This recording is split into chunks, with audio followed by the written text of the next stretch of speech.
vote हालिदिनु भयो कसलाई हाल्नुभयो भन्न मतदान गर्नुभयो आजै अब 21 गते के गर्ने होइन आजको त प्र्याक्टिस आज नमुना मतपत्रमा यहाँले मतदान गर्नुभयो अब यहाँको मत बदल हुँदै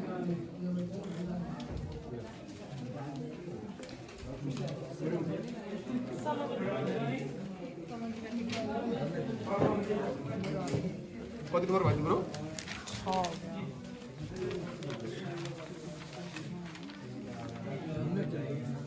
दिदी भाइ भोट हालिदिनु भयो कसलाई हाल्नुभयो भन्न स्पाइडरलाई आज चाहिँ नमुना मतदान भएर भनिदिनु भएको के नत्र त भन्नुहुन्थेन उहाँले होइन आफ्नो गोप्य मतदान हो नि त होइन हस् धन्यवाद नमुना मतदान भएर भनिदिनु भएको के नत्र त भन्नुहुन्थेन उहाँले होइन आफ्नो गोप्य मतदान हो नि त होइन हस् धन्यवाद अहिले त म दस्त दियो म्याडम प्रत्यक्षमा भएको चिन्ह समानुपातिकमा हुन्छ यहाँ चाहिँ किन धेरै भएको भन्न खोजेको मैले चाहिँ ए होइन दलहरू धेरै छन् नि त प्रत्यक्षमा कस्तो हुन्छ हेलो हजुर हाम्रो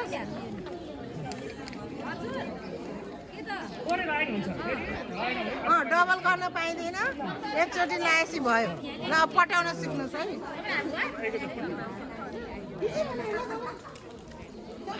के अरे जाने बालु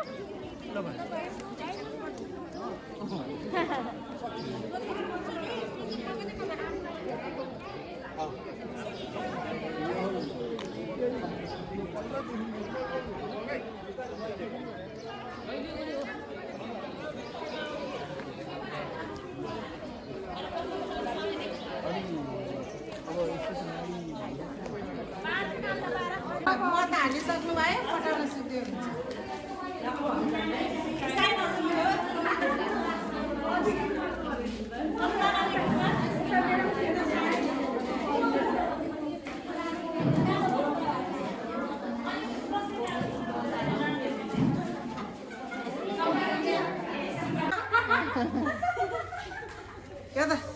यो त हामी होइन यो त्यही 21 गते मत बदर नहोस् भयोगमा मिडिया एडभोकेसी ग्रुप र महिला कानुन र विकास मञ्चको आयोजनामा आज हामी देवघाट 5 मा कार्यक्रम गरेका छौँ भोट हाल्न लाइनमा बस्नु भएको छ है भोट हाल्ने कति गते हो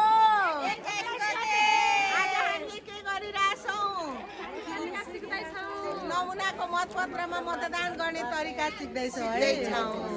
हो रमाइलो लाग्छ रमाइलो लाग्छ हामीले एप्रोप्रिएटली जसले चाहिँ सुरुदेखि कोसिस गरिरहेको थियो र अन्तिममा जस्तो भयो हामीले छोटो थोरै समूहमा जसले चाहिँ अलिकति जो महिलाहरू हुनुहुन्छ हाम्रो विशेष गरेर यहाँ पनि छ यता अगाडि छ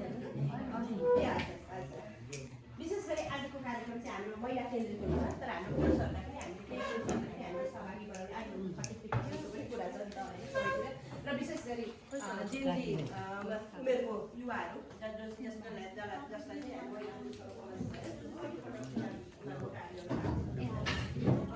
र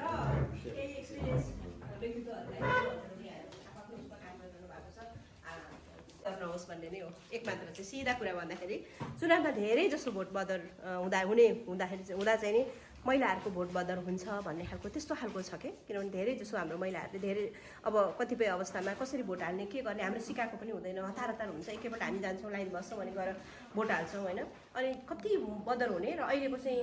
अब अहिले योपल्ट त बरु सङ्घीय संसदको मात्रै हुँदैछ योभन्दा अगाडि त झन् फेरि सङ्घीय प्रदेश एकैपल्ट गर्दाखेरि चाहिँ एकदमै कन्फ्युजन धेरै थियो र अहिले चाहिँ त्यो क्ल्यारिटी